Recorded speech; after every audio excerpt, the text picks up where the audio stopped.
Gloria a Dios, Dios les bendiga, hermanos y amigos. Es un placer estar nuevamente con ustedes en este programa especial que tiempos finales de la historia. Así que saludos para todos los que se van a conectar, los que están conectados. Tenemos ahí a nuestros hermanos que están prestando sus medios. Ahí tenemos la parte de los canales que están ya listos ahí en el canal 98, Jocoro. Ahí están con todo esto de Morazán.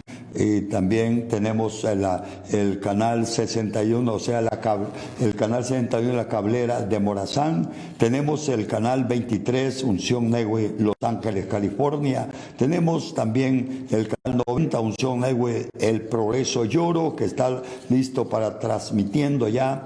Y tenemos los medios que están transmitiendo solamente el programa.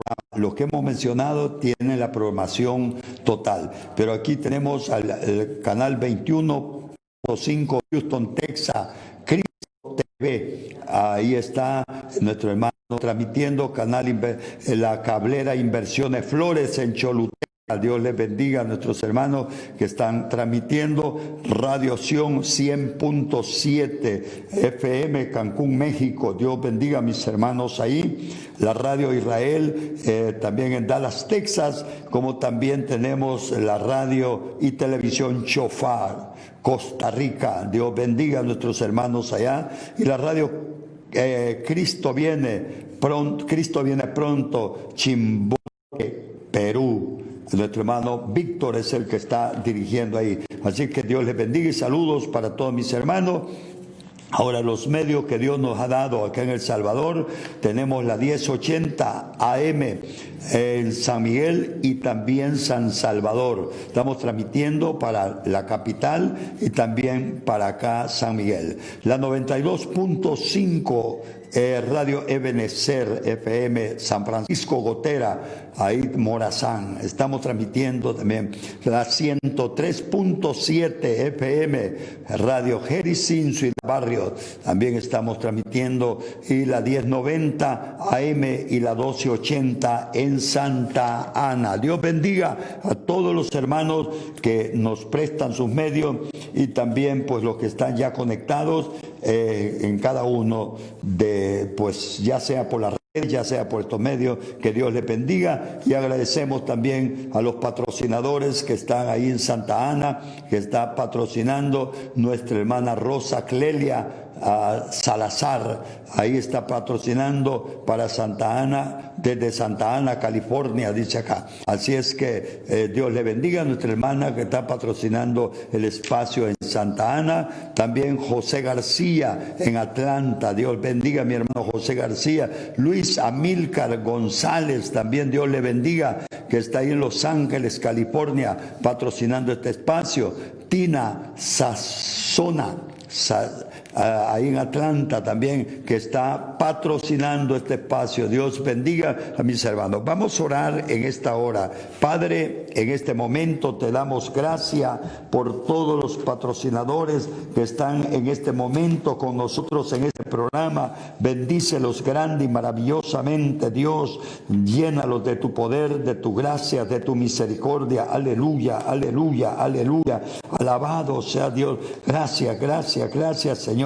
A nuestra hermana Rosa Clelia, Señor Salazar, Dios mío, bendícela, bendice hermano José García, Dios mío, Luis Amílcar, Señor, aleluya, a Tina Sazano, Señor Sazano, Dios mío, bendícela, Dios poderoso, a todos los medios que están ahí transmitiendo, Dios bendiga a cada uno y supla las necesidades de cada uno de estos aparatos que transmiten, Señor, en el nombre poderoso de Jesús. También oramos, Señor, por la hermana Sonia desde allá de Jerusalén, Señor, que está en este momento ya lista para llevar adelante este programa. Al hermano, Señor, David Aimo, Señor, que también está ya preparado. Bendícelo grande y maravillosamente, Señor. En esta hora nos unimos para llevar esta palabra, deseando que sea una bendición especial para toda la audiencia, que podamos adquirir sabiduría, conocimiento de tu voluntad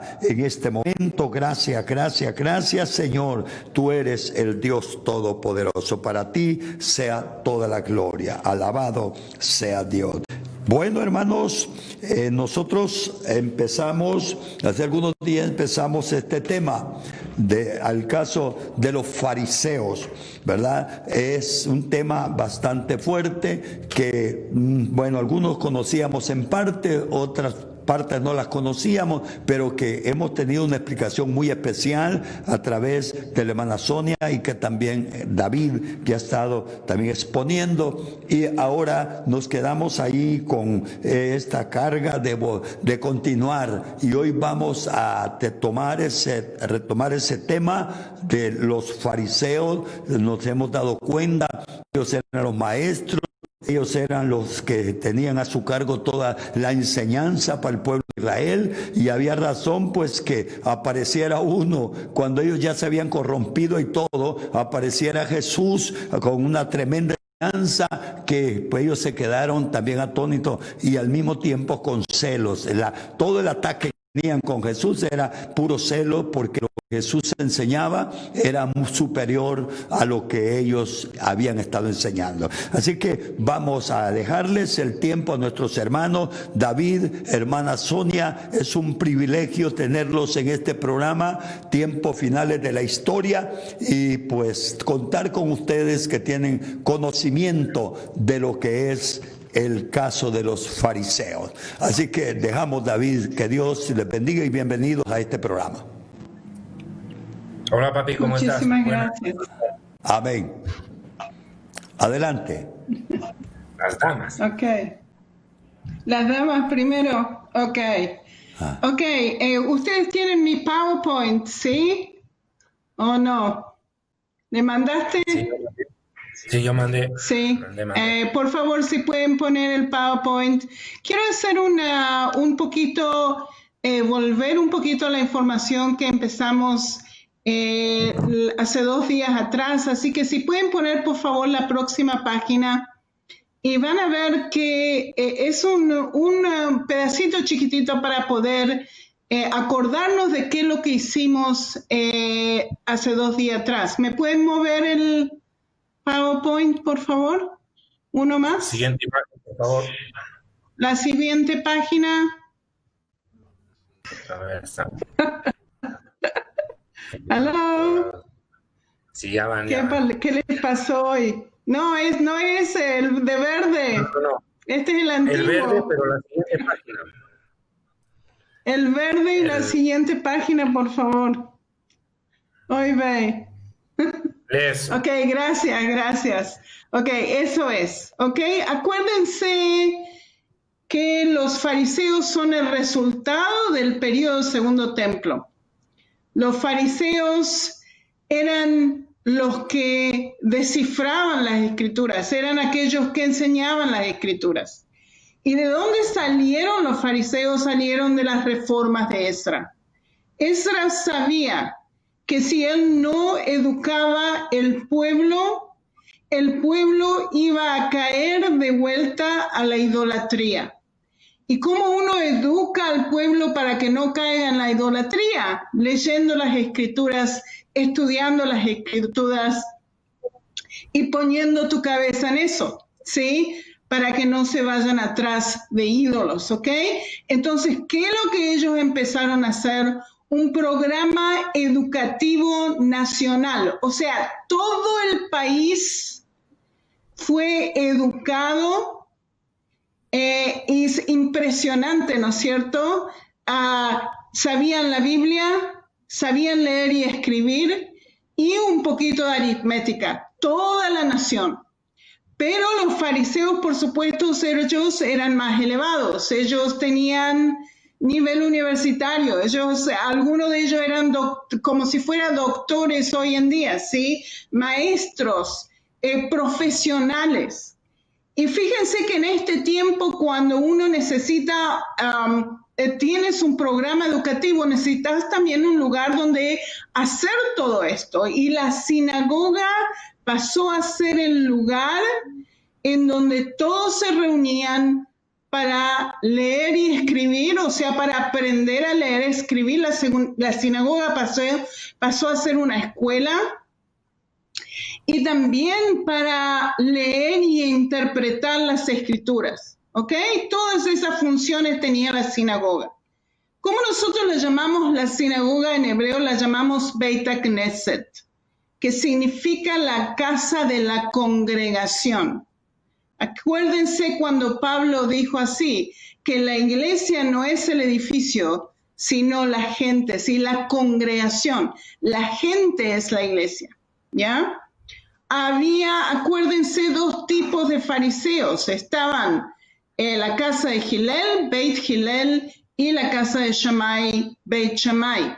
Dos diferentes tipos de interpretaciones. Por supuesto, había más casas, más diferentes interpretaciones en ese tiempo, más casas fariseas, pero las principales eran Beit Hillel y Beit Shammai. ¿Ok? Eso ya lo hicimos hace 2 días atrás. Y ellos, los fariseos, eran la clase media en el tiempo de Yeshua. Parte de ellos estaban en el Sanedrín. Y el Sanedrín, en el tiempo del periodo Segundo Templo, al principio del periodo Segundo Templo, con las reformas de Ezra, el Sanedrín tenía poder político y legal, y era considerado como si hoy en día fuera la Corte Alta de Justicia. ¿Ok? O sea que parte del Sanedrín estaba en las manos de los fariseos. O sea que fíjense qué importante esta gente era en la sociedad del tiempo de Yeshua. Ellos eran los abogados, ellos eran los jueces, ellos eran los maestros y educadores por excelencia. Ellos querían, esa era la principal parte de la vida de ellos, es educar a los demás. Por favor, el próximo, gracias. Ok. Y fíjense, esto es parte de un currículo fariseico que se escribió en el siglo II, para que ustedes puedan ver. ¿Qué es lo que ellos querían de la población? Y fíjense que empezaban a educar a sus chicos a los 3 años de edad. No a los 5, a los 6, como hacemos hoy en día, sino a los 3 años de edad ya el chico se lo empezaba a educar y él aprendía a leer y a escribir, ¿ok? A los 5 años de edad se alcanzaba de estudiar la Mikra. O sea que de los 5 en adelante, él aprendía la Mikra, que es la Torá, los 5 libros de Moisés. O sea que él tenía que leer con sus amigos, por supuesto, y también interpretar y saber entender los 5 libros de Moisés. Fíjense, 5 años de edad. Y a los 10 años de edad, la Mishnah, ¿qué era la Mishnah? Eran interpretaciones de los rabinos famosos de su tiempo, ¿ok? Que después pasó a ser parte del Talmud.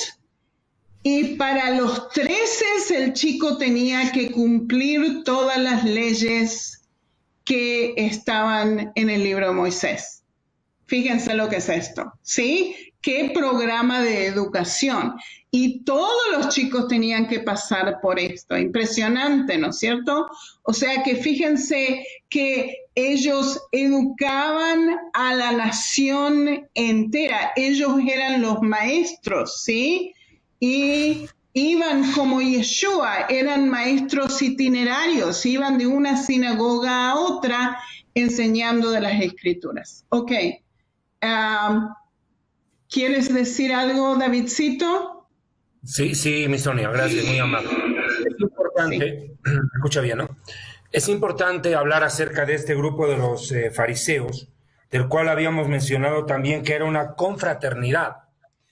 Ellos utilizaban la palabra jaburá para definirse a sí mismos, como un grupo selecto, un grupo muy cerrado, que acá viendo los datos históricos que también yo tuve que investigar, porque para hacer este programa hay que estar bien preparado, hermano. Es interesante saber que en la época de Herodes, según Flavio Josefo, en su libro de las Antigüedades de los Judíos, dice en el capítulo 17, 2, verso 4, que alcanzaron a ser 6,000 miembros en la época de Herodes. No eran tan numerosos como la iglesia, y esto por favor resaltemos. La iglesia triplicaba en algún momento, fue 8 veces más grande que los fariseos. Es impresionante. Solamente en la primera prédica de Pedro se convierte en 3,000, luego 5,000, y de esos 8,000 iniciales, cantidades venían del fariseísmo. Estamos hablando una masa realmente enorme, pero el judaísmo desarrolla toda su teología a partir de estos 6,000 fariseos en la época de Herodes. Claro, hubieron otros grupos, ¿no? Ahora, otro detalle también que es importante aclarar. Me parece importantísimo, preponderante, aclarar lo que tú ya has mencionado, ampliar, no es aclarar, ampliar es el verbo correcto, la idea de Hillel y de Shammai. Estos dos grupos, dos academias rabínicas desarrolladas dentro del mismo seno, en la misma cuna del fariseísmo, desarrollaron intrincadas guerras doctrinales y teológicas de un nivel pero impresionante. Prácticamente las discusiones teológicas de los de Hillel y los de Shammai, uno decía blanco, el otro decía negro. Nunca había un acuerdo. En lo único que se unieron fue para luchar contra Jesús. En eso sí encontraron como un acuerdo. Y esto no podemos dejar de lado. Pero yo también quiero dejar en claro que los fariseos eran un pequeño sector de la población. Por eso les estoy diciendo, 6,000 en la época de Herodes. No se piense que todos los judíos eran fariseos y todos odiaban a Jesús. O sea, no podemos llegar a semejante conclusión que para mí sería casi ya pues macabra.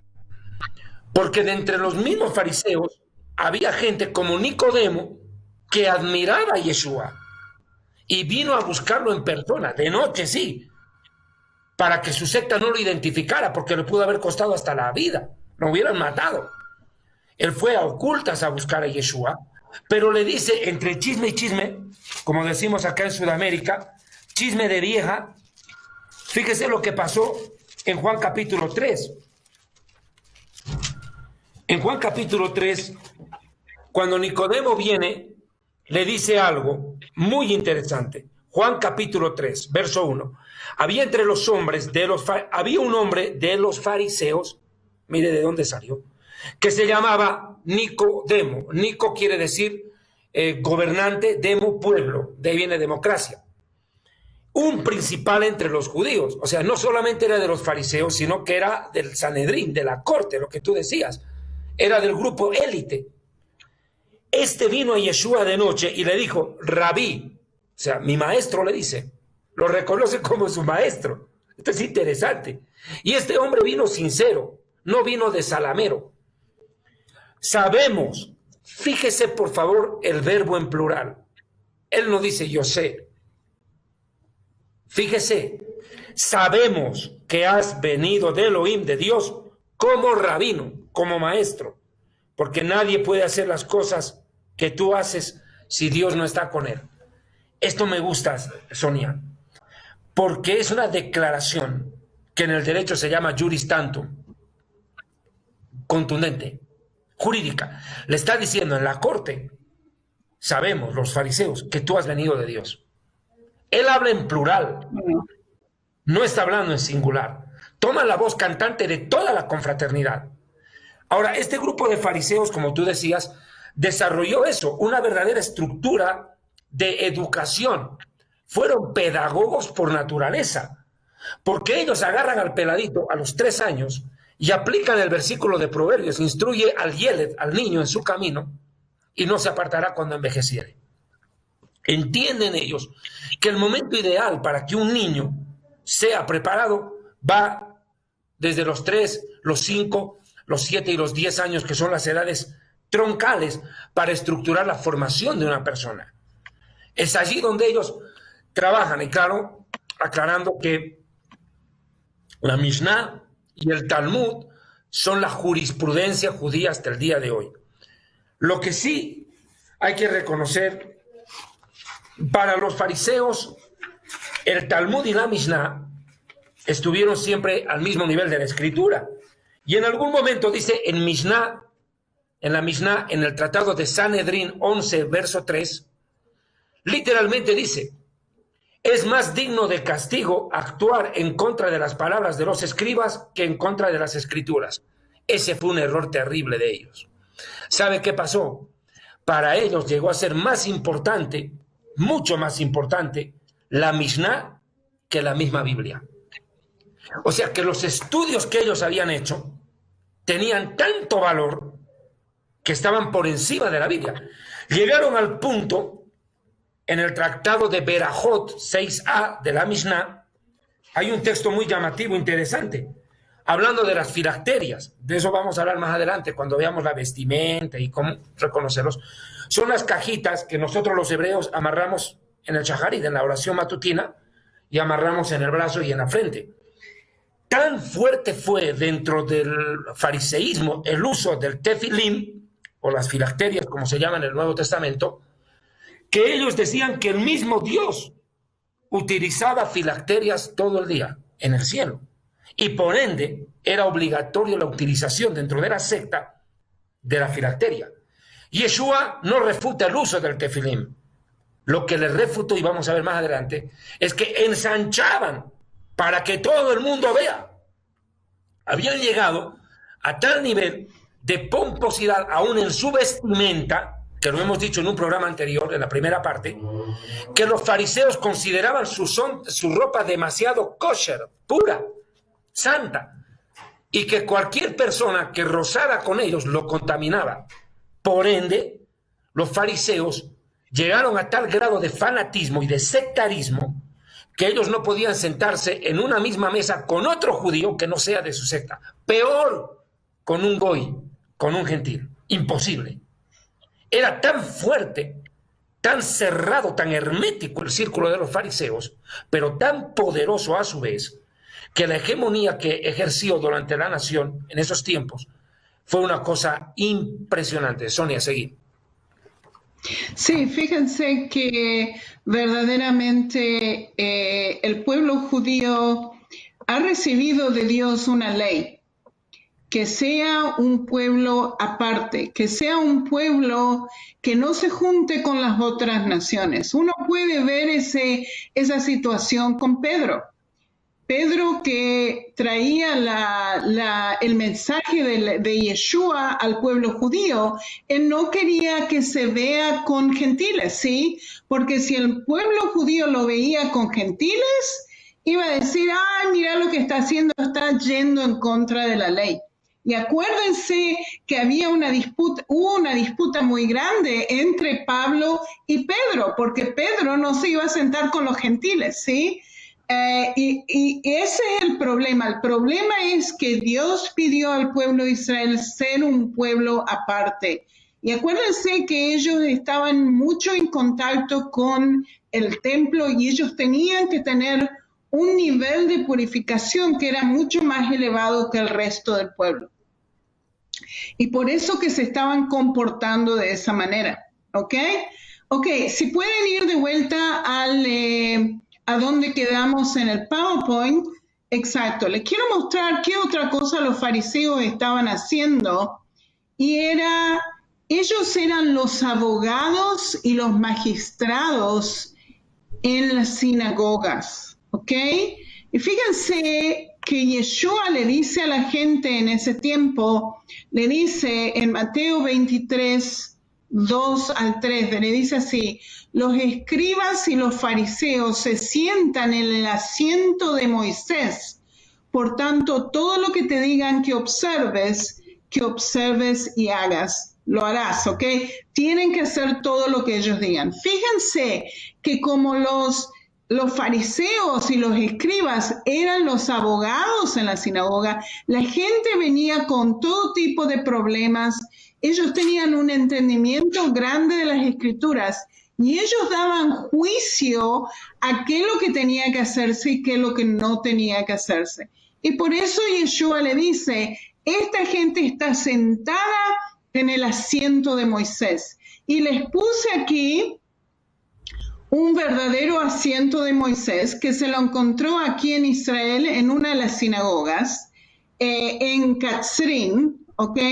Y aquí es donde los fariseos se sentaban y juzgaban a la gente, ¿ok? El próximo, por favor.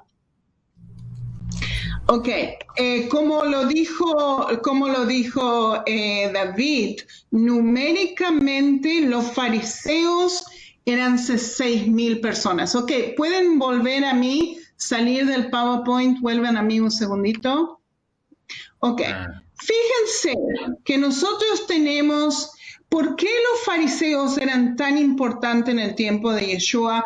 Porque eran la clase media, ¿sí? 6,000 personas. Nosotros tenemos en el movimiento mesiánico del primer siglo, tenemos por lo menos 8,000 personas. Pero ¿qué es lo que pasa? ¿Qué es la diferencia? Esas 8,000 personas son gente común. Lo que nosotros llamamos llamamos Am Haaretz en hebreo, Am Haaretz, la gente común de la población, ¿sí? Que no tenían mucho poder, que no tenían mucho que decir, que siempre tenían que obedecer lo que los fariseos o lo que los saduceos decían, o lo que los herodianos decían, o lo que los romanos decían, ¿sí? El movimiento mesiánico verdaderamente estaban abajo de toda esa pirámide en la sociedad del tiempo de Yeshua. Y por eso no tenían mucha palabra, que no tenían mucho poder en la sociedad. Ok, David, ¿quieres decir algo más? Sí, hay un detalle que es importante, ¿no? Que quiero complementar a esto. Lo habíamos dicho y lo ratifico a este momento, porque hay gente que deliberadamente quiso torcer mis palabras la anterior semana, o el anterior programa. No falta la suegrita que tuerce lo que uno manda. Y justo era una suegra. Nosotros verificamos en el Facebook que era una señora. Era sobre el diezmo.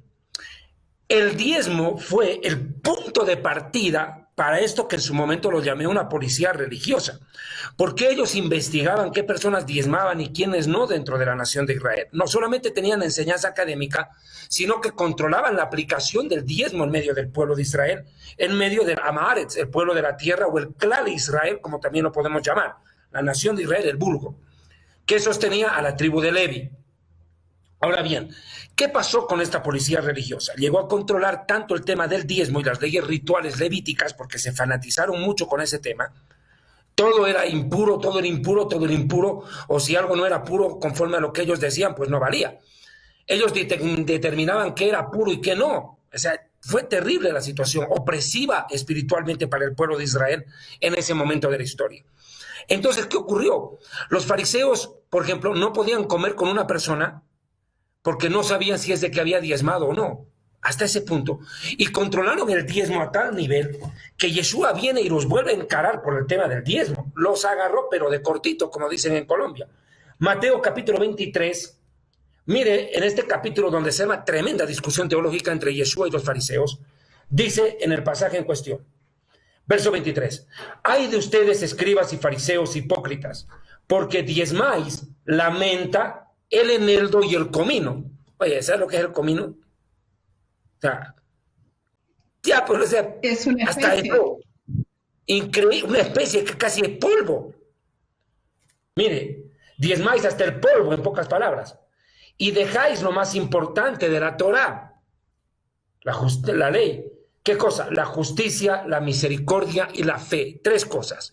La justicia, el Gesed, el Rahem, la misericordia, y la Emuná, Habitajón, en hebreo, ¿cierto? Emuná. Pero mira lo que dice, y esto para las suegras que creen que no hay que diezmar, y me hacen decir lo que no he dicho. Sigue el versículo, no acabó ahí. Esto era necesario hacer sin dejar de hacer aquello. O sea, está bien que diezmen, y esto vale para la iglesia, diezmen, pero no dejen de lado la piedad y la misericordia. Ciegos, guías de ciegos, que coláis el mosquito pero te tragáis el camello. Oye, Yeshua fue terriblemente implacable contra el fariseísmo, no contra los fariseos, sino contra el fariseísmo, porque él demostró su poder en medio del pueblo de Israel y los fariseos vieron y muchos se convirtieron. O sea, no era una bronca personal, era una bronca contra la doctrina que ellos estaban propagando en medio de la nación, donde el diezmo, el macer y los macerot, los diezmos, llegaron a ser más importantes que la vida de la persona, porque hay otro pasaje bíblico en cuestión, voy a tratar de encontrarlo, donde Yeshua les recrimina a los fariseos, les dice, ustedes no dejan que el hombre haga más por su padre y su madre, diciendo es corbán. O sea, es por ejemplo que mi mamá se enferma, Dios no permita, y yo tengo que pagar el diezmo, y por pagar el diezmo dejo de comprar la medicina para mi mamá, y por ello se agrava su salud, le puede costar la vida. ¿Pero por qué? Porque viene un religioso y me dice, no te preocupes por tu mamá, primero es el diezmo. Por eso peleó contra los fariseos, porque hicieron del diezmo algo tremendo. Y es más, les dice en otro pasaje, sabía que eran avaros, les dice. Hay un versículo, voy a tratar de encontrar más adelante, donde Yeshua les dice, sabiendo que ellos eran avaros, los determinó como avaros.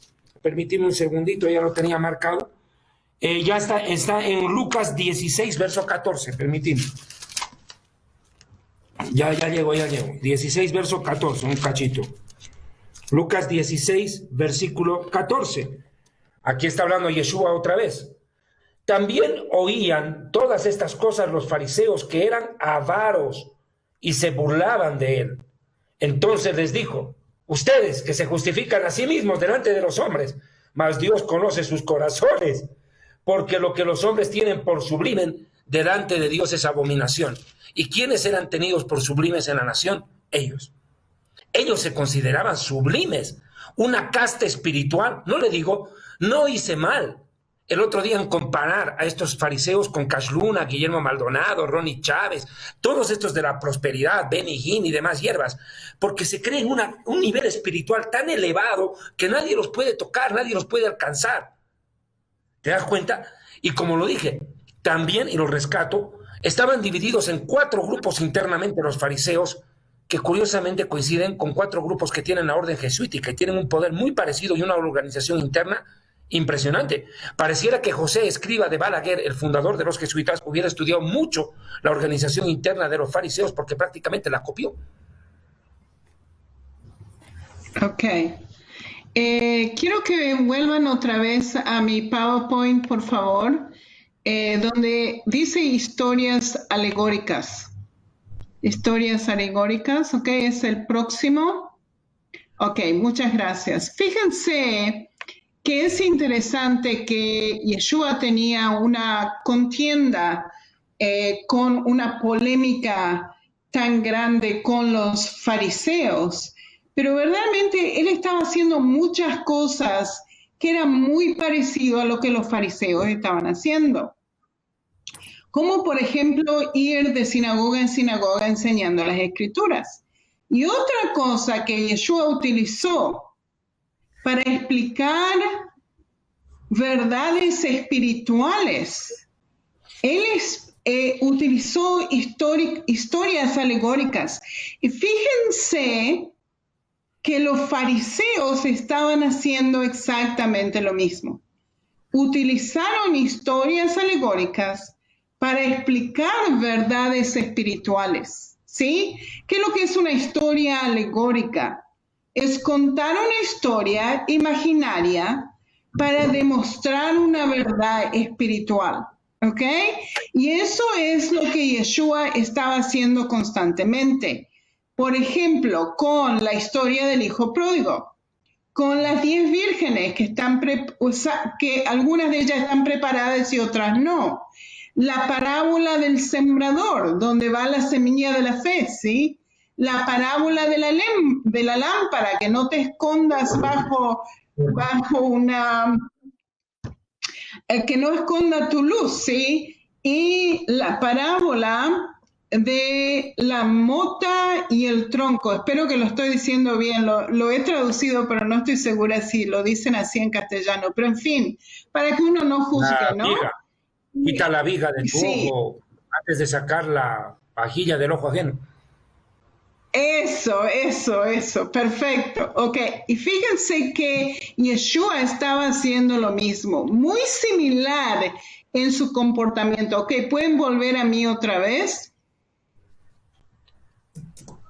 Sí, Yeshua verdaderamente estaba haciendo cosas que los fariseos estaban haciendo, que era natural en la sociedad en la cual estaba. Y por eso que la gente común decía, pero ¿de dónde este salió? ¿Qué tipo de fariseo es él? ¿Sí? No sabían de dónde él estaba viniendo. Por supuesto, no creo que Yeshua haya sido un fariseo, pero sí tenía un entendimiento muy grande. Y la gente sí lo llamaba rabino. ¿Ya? Así que pueden ver qué impresión. Sus propios enemigos lo llamaban rabino, exactamente. Ok, ¿pueden volver al PowerPoint la próxima, por favor?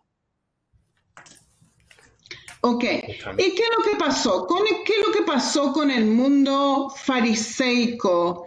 Y nosotros tenemos acá históricamente un desastre en la comunidad judía, que fue la destrucción del templo en el año 70 de Cristo.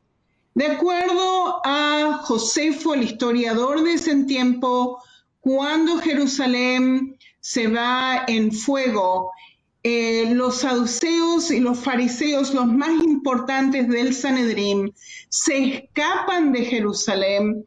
Y fíjense que ellos estaban aliados con los romanos y los romanos le permitieron salir del sitio de Jerusalén e irse al norte del país. O sea que el Sanedrín se movió de Jerusalén en el año 70 de Cristo y se fueron para el norte. Ok, pueden poner el próximo, por favor.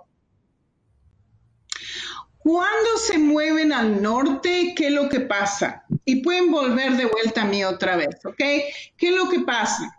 Se van al norte del país, están unos años en el norte del país y después empieza una revolución muy grande que se llama la revuelta de Bar Kokhba, la revolución de Bar Kokhba. Esta revolución fue del 132 de Cristo al 135 de Cristo. En esta revolución, miles y miles de rabinos fueron masacrados por los romanos, miles de ellos, especialmente Akiva, que dijo que Bar Kokhba era el Mesías, ¿sí? Que los iba a liberar al pueblo judío de la opresión romana. Lo agarraron al rabino Akiva y le sacaron la piel para que ustedes puedan horrible, ¿no es cierto? Horrible lo que le hicieron a Akiva y mataron a cientos de miles de rabinos. ¿Y qué es lo que pasó? Esto en el 135 de Cristo. El pueblo fariseico, los rabinos dijeron, si nosotros no escribimos la ley oral, ok, tienen la ley mosaica y tienen la ley oral, las tradiciones, las interpretaciones de los rabinos famosos, ¿sí? Ellos dijeron, si nosotros no escribimos la ley oral, todo esto se va a perder, completamente se va a perder. ¿Por qué? Porque se están muriendo todos. Y el último dijo, uno de ellos que se llamaba Judá Anasí, que fue un rabino muy famoso en este tiempo, dijo, yo voy a empezar a escribir lo que hoy llamamos la Mishnah, que es una recopilación de tradiciones, recopilación de interpretaciones. Es una riqueza increíble del entendimiento de esta gente 2000 años atrás. Él empezó a escribir. Pero ¿qué es lo que pasó? ¿Qué es lo que pasó? Que fíjense que antes de que ellos empezaran a escribir la ley oral se la podía manejar, se la podía cambiar, se podía trabajar con la ley oral. Cuando uno escribe la ley oral y la pone en letras, en un libro, esto con el pasaje del tiempo se convierte en ley. Acuérdense lo que dijo en la sabiduría de Salomón, esto está en la apócrifa, dice así, una tradición, porque estas son tradiciones que se escribieron, ¿sí? Una tradición empieza por muy buena razón, pero con el pasaje del tiempo se convierte en ley. Y eso es exactamente lo que pasó con la Mishnah. Esta Mishnah se convirtió en ley. Ahora todos tienen que aceptar qué es lo que dice la Mishnah. ¿Ok? Ok. David, ¿quieres entrar con esto? Fue un tanaíta. No te escucho. Hola, ¿me escucha ya? Rabí Yehudá Hanasí fue un tanaíta. Los tanaítas y los amoraitas más los posequim, estos tres grupos, formaron y compilaron todo el conocimiento que por siglos había pasado a la nación de Israel de boca en boca, la Torah oral, que en gran modo sí es la aplicación de la escrita, porque sienta jurisprudencia. A ver, le voy a hablar desde el punto de vista jurídico. Yo como abogado, ¿cómo entiendo esta situación? Se lo voy a poner bien sencillita. La ley dice una cosa en el código sustantivo, hágase esto, pero ¿cómo se lo hace? ¿Cómo se lo lleva a la práctica? ¿Qué conflictos tiene cuando lo llevas a la práctica y qué contrarreacciones se presentan cuando se lo aplica? Y esto estaba registrado en la mente de estos rabinos, y lo digo bien en la mente. Cada rabino en aquel tiempo era una biblioteca andando, así literal. No es que se sabía un libro de memoria, no, era una biblioteca andando. Habían recopilado toda la información en la cabeza, con decirle que recitaban el Tanaj. Hay un dato que yo encontré hace un tiempo, que se recitaba el Tanaj en 29 horas, repetían de memoria toda la Biblia. ¿Sabe lo que es eso? Eso hoy día ningún mortal creo que lo alcanza. Tanto llegó a ser su conocimiento, su sapiencia, que cuando empezaron a matar a los tanaitas, a los amoraitas y a los posequim, y Yehudá Hanasí hace lo que tú has dicho. Dice, está prohibido escribir la ley oral. Sí, había una prohibición. Está prohibido escribir la ley oral, pero prefiero transgredir ese precepto y preservar todo lo oral porque todos mis cuates los están matando. Entonces ahí, para salvar el conocimiento, lo plasma por escrito. Ahora, esta ley oral sí trajo beneficio, sentó la jurisprudencia, el conocimiento que luego la Mishnah desarrolla y se convierte en el Talmud Babli y el Talmud Yerushalaymi. Bueno, pero ellos habían desarrollado no solamente la ley oral en ese punto, sino que crearon un verdadero problema, porque sus interpretaciones doctrinales resultaban casi ya complicadísimas de entender. Mire, le voy a dar un dato muy interesante. Si, por ejemplo, es Shabbat, sábado, ¿no? Y yo pienso y voy a construir mi casa, digo, voy a arreglar el techo, voy a cambiar las tejas, voy a hacer una habitación más allá.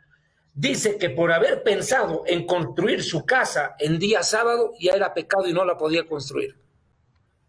No dice, ¿pero cómo? Sí, por haberlo pensado en el día de reposo. Por ende ya no lo puede hacer. Increíble. Otro detalle de discusión era este.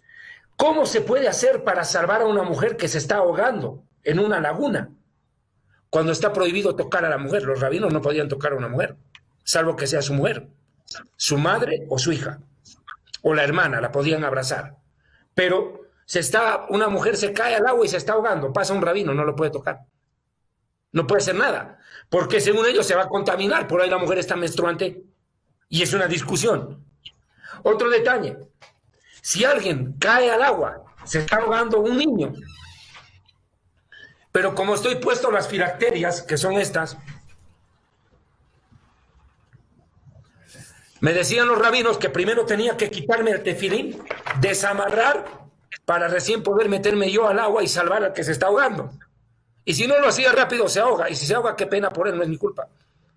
O sea, Esto que pareciera una discusión hoy, en pleno siglo XXI, que es irrisoria. O sea, pero ¿cómo van a discutir eso?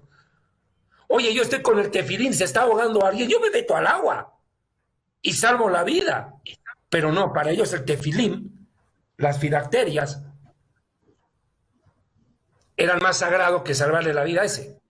O sea, te das cuenta, desgraciadamente los fariseos, Sonia, han tenido muy mala propaganda en el Nuevo Testamento, muy mala propaganda.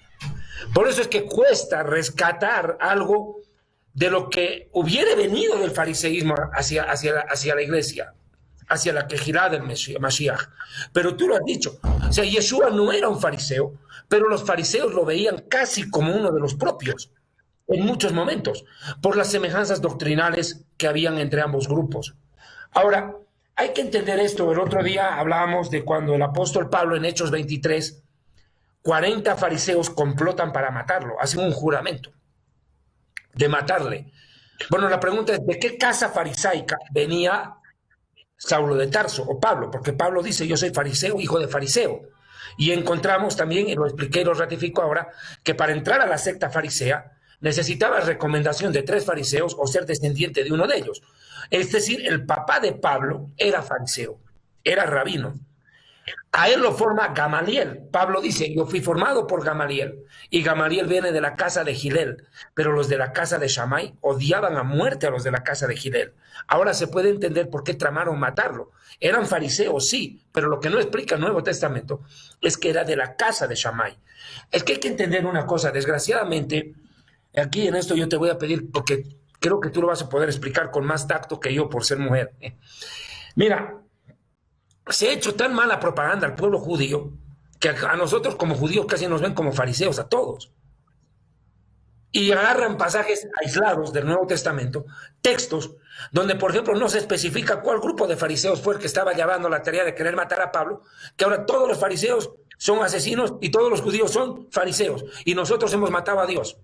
De ahí vino la acusación de deicidio, matar a Dios. O sea que todos los judíos son fariseos y todos los judíos son asesinos de Cristo. Y eso provocó a mediano plazo y largo plazo en la historia tremendas masacres contra nuestro pueblo. Ahora, un detalle más, con esto cierro esta parte del mensaje, es que Rabí Akiva, el rabino Akiva, que muere despellejado, le arrancaron la piel, es cierto. Rabí Akiva cometió una barbaridad. Yo creo que también el Eterno se enfadó con él, porque declara por Mesías a Bar Kokhba. Lo declaró el Mesías de Israel al rabino Bar Kokhba. O sea, terrible. Sí, terrible lo que pasó en esos días y la disputa que había entre Yeshua y los que lo seguían a Yeshua y los fariseos, ¿sí? Ahora, ¿qué es lo que pasa cuando uno lee el Nuevo Testamento y ve toda esta disputa? Se piensa que es una disputa entre los cristianos y los fariseos, que eran judíos, ¿sí? O sea que separan a estos 2 grupos como si fueran completamente diferentes. Pero en realidad, estos eran 2 grupos judíos que estaban disputando y argumentando, ¿sí? De la manera que ellos lo hacen. Y creo que se ha tomado esta parte del Nuevo Testamento afuera de su contexto histórico. Eso es lo que nosotros estamos tratando de hacer. Traer el Nuevo Testamento de vuelta a su contexto histórico y qué es lo que estaba pasando en esos días en el tiempo de Yeshua. Cuando uno ve qué es lo que estaba pasando en el tiempo de Yeshua, entonces uno puede entender un poquito más, ¿sí?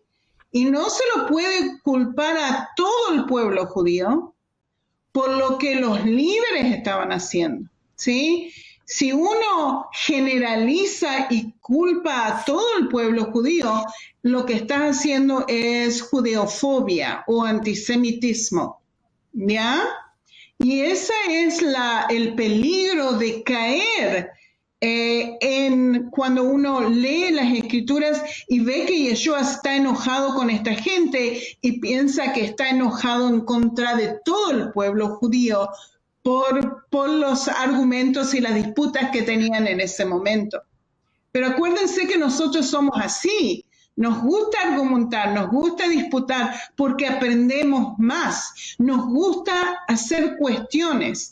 Inclusive si las cuestiones no están bien dadas, inclusive si las cuestiones están un poco torcidas, ¿sí? Pero de todas maneras nos gusta aprender y nos gusta escuchar otras ideas. Nosotros no tenemos miedo de que otras personas tengan otras ideas. Nosotros aceptamos a esa persona como diferente. ¡Viva la diferencia! No sé si se dice una cosa así en castellano, ¿sí? ¡Viva la diferencia! ¿Sí? En el pueblo judío nosotros no tenemos miedo de pensar diferente. Al contrario, porque tenés tu propia idea y podés formar tu propio carácter. Judío que no discute no es judío. Exacto. Judío que no discute no es judío. No puede ser. Pero de todas maneras. Ok. ¿Pueden volver, por favor, a mi PowerPoint? Y quiero mostrarles qué es lo que pasó con la rebelión de Bar Kokhba. En esta rebelión en el 135 de Cristo. Y para que se den una idea de lo que los romanos estaban haciendo a esta gente. 580,000 judíos murieron. 50 ciudades fortificadas fueron destruidas. 985 aldeas fueron arrasadas. Adriano intentó destruir de raíz la identidad judía, que había sido la causa de continuas rebeliones. Adriano era el emperador romano, ¿sí? Prohibió la Torá, prohibió la lectura de los mandamientos. Fíjense lo que es esto. Y prohibió el calendario judío. Mandó a ejecutar a numerosos rabinos estudiosos y eruditos, incluyendo el rabino Akiva. Y quemaron rollos de las escrituras, ¿ok? Para que ustedes puedan ver el desastre que ellos estaban haciendo. Y por este desastre que ellos estaban haciendo, se empezó a escribir lo que hoy llamamos el Talmud. Por favor, la próxima página. ¿Ok? Y ahí tienen el Talmud, ¿ok? La primera parte del Talmud es la Mishnah, ¿ok? Así empezaron, pero se desarrolló el Talmud. Por favor, la próxima página. Se desarrolló el Talmud, ¿ok? Y fíjense que ya no es más el fariseísmo del periodo del Segundo Templo, cuando los rabinos empiezan a escribir este Talmud. ¿Por qué? Porque el templo se destruye, porque los sacrificios no pueden usar más, o sea, no pueden hacer sacrificios más porque el templo se destruyó. Entonces ellos cambiaron la religión de manera que no había necesidad de hacer sacrificios. ¿Y qué es lo que hicieron? Agarraron una escritura en 1 Samuel 15:22, que lo tienen aquí adelante, y fíjense lo que dice aquí. Se complace Jehová tanto en los holocaustos y víctimas como en que se obedezca las palabras de Jehová. Ciertamente el obedecer es mejor que los sacrificios y el prestar atención que la grosura de los corneros. Ok, vuelvan a mí, por favor. Ok, fíjense, ¿qué es lo que hicieron los fariseos con esta escritura? Dijeron, ok, Dios no quiere más sacrificios. ¿Qué es lo que tenemos que hacer? Tenemos que hacer la observancia de las leyes mosaicas más estrictas para que la gente no vaya a ir a pecar y necesite sacrificios. O sea que la ley mosaica le agregaron millones de leyes arriba de la ley mosaica para que la gente no peque la ley original. Le voy a dar un ejemplo, de lo que hicieron. Ustedes tienen la ley original en la Biblia que dice, no cocinarás un cabrito con la leche de su madre. ¿Ok? ¿Y qué es lo que hicieron? Para que uno no peque en esa ley, dijeron, nosotros vamos a separar la carne de la leche. Uno no puede comer eso al mismo tiempo para que inclusive en tu estómago no se cocine junto, para que puedan ver. O sea, que ¿qué es lo que hicieron? Tienes la ley original, pusieron como una cerca alrededor de la ley original para que la gente no peque la ley original y necesite los sacrificios, ¿ok? O sea, ¿qué es lo que pasó? La fe fariseica cambió completamente. Se escribió el Talmud, y quiero que vuelvan por favor al PowerPoint, ¿ok? ¿Ok? Pueden poner el próximo. Se escribe el Talmud por cientos de años, ¿ok? Tenemos dos Talmud. Tenemos el Talmud, que es el Yerushalmi, el de Jerusalén, que va del 200 al 400 de Cristo. Y tenemos otro Talmud, que es el Talmud babilónico de 300, 500 de Cristo. O sea, ¿qué es lo que significa? Que la fe judía ya no es más lo que era el fariseísmo 2000 atrás. Hoy en día, la fe judía se basa en el Talmud, en las interpretaciones, sí, eso es lo que hoy tenemos. Se llama judaísmo talmúdico o rabínico, ¿ok? Ok, Davidcito. Sí, ya estamos en la parte final, ya ha pasado la hora. Y créame, vamos a tener que hacer uso de otro programa más, vamos a tener que pedir al pastor Vidal para entrar a la tercera parte de esto, porque no hemos alcanzado a ver las discrepancias doctrinales que habían entre ellos. Ahorita estamos todavía en la parte histórica. Este grupo de los fariseos tenían, imagínate, 480 sinagogas en todo Israel. No era cualquier cosa. Y ellos pululaban, iban de sinagoga en sinagoga, ¿verdad? Enseñando cómo después Pablo aplica ese mismo método y Yeshua a la iglesia. Ahora veamos un capítulo, por favor. Mateo capítulo 15, lo vamos a ver este momento. Permítame, por favor. Mateo capítulo 15 dice lo siguiente. Entonces se acercaron a Yeshua ciertos escribas y fariseos de Jerusalén. O sea, la cúspide, la crema de los fariseos vivían en Jerusalén, los más sabios. Diciendo, fíjate la pregunta que le hacen. ¿Por qué tus talmidim, tus discípulos, quebrantan la tradición de los ancianos? Mira el reclamo, que no le dicen quebranta la Biblia. No. Le dicen que están quebrantando la tradición de los ancianos, de los abots. ¿Por qué? Y la pregunta es, ¿por qué? ¿En qué están quebrantando? Porque no hacen netilat yadayim, porque no hacen lavado ritual de manos cuando comen pan. Explico. Cuando vamos a comer nosotros, ¿qué hacemos? Nos echamos agua, nos lavamos y hacemos esta verajá. Baruch atah Adonai Eloheinu melech haolam asher kideshanu bemitzvotav vetzivanu al netilat yadayim. Amén. Es una oración prescrita. Bendito eres tú, Adonai, nuestro Dios, Rey del universo, que santificaste con tus mandamientos y nos ordenaste el precepto de lavarnos las manos. Amén. Bueno, dice, pero ¿qué pasó? Y Yeshua va con todo contra ellos ahí. Le dice, ¿por qué también ustedes quebrantan el mandamiento de Dios por vuestra tradición? Oye, los agarró, pero de corto. Yeshua era tremendo. Yo no me imagino cómo sería Yeshua enojado, verle a los ojos enojado, porque aquí sí se enfureció. Porque Dios mandó diciendo, honra a tu padre y a tu madre, y el que maldiga al padre o a la madre, que muere irremisiblemente. Pero ustedes dicen, cualquiera que diga a su padre o a su madre, esta es mi ofrenda, este dinero no es para tu medicina, es para Dios. Dice, esta es mi ofrenda a Dios, todo aquello con que yo pueda ayudarte, y no ha de honrar a su padre o a su madre. Así ustedes han invalidado el mandamiento de Dios por vuestra tradición. Uy, qué terrible, les pegó pero en la cabeza. Hipócritas, y ahí les cayó con todo. Hipócritas, bien profetizó de ustedes Isaías cuando dijo, Este pueblo de labios me honra, pero su corazón vive lejos de mí. En vano me honran, enseñando como doctrinas mandamientos de hombres, lo que tú estás diciendo, el cerco a la Torá. Y llamando así a toda la multitud, les dijo: hey, vengan para acá. No es lo que entra en la boca lo que contamina al hombre, mas lo que sale de la boca contamina al hombre. Hace rato tú has puesto un ejemplo muy claro.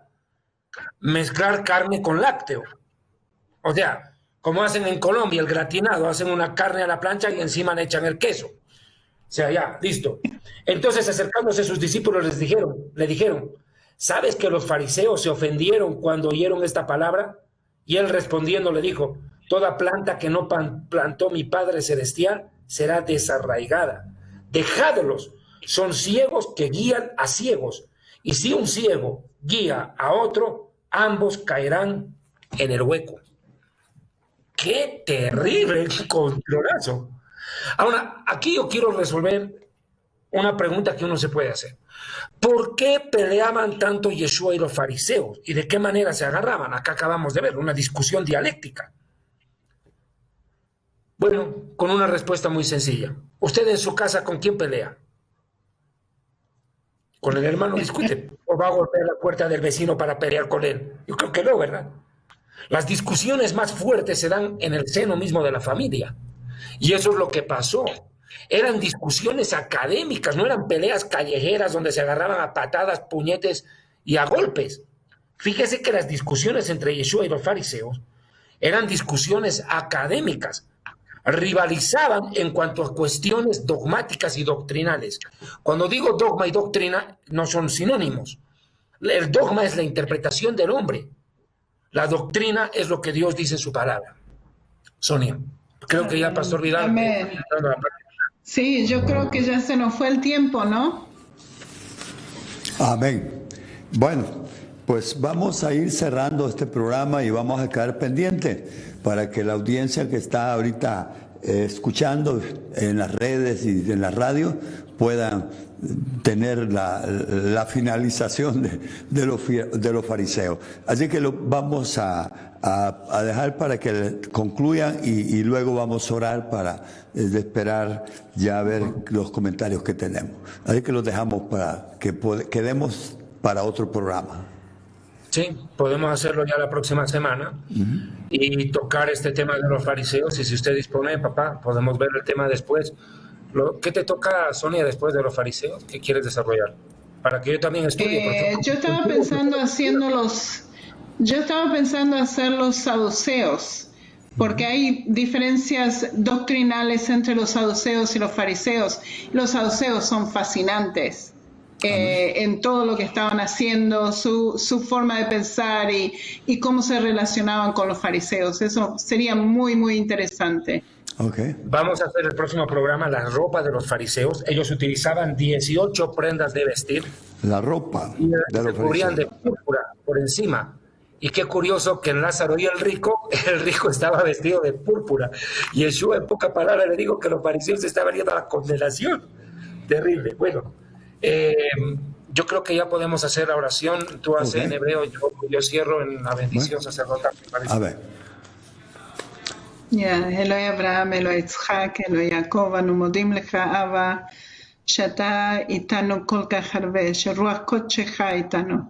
אנחנו מודים לך ומברכים אותך, ואני מבקשת שאתה תברך את כל אלה ששמעו, ושהם יבינו מה שהולך פה, בשם ישוע המשיח. אמן. Yevarejeja Adonai veishmereja, yaer Adonai panaveleja vijuneka, Isa Adonai panaveleja, veyasem leja shalom beshem Yeshua michiheinu, amén. El Señor te bendiga y te cuide, alce su rostro sobre ti, tenga de ti misericordia. El Señor te mire propiciamente y te dé paz. En nombre de Yeshua el Mesías, amén.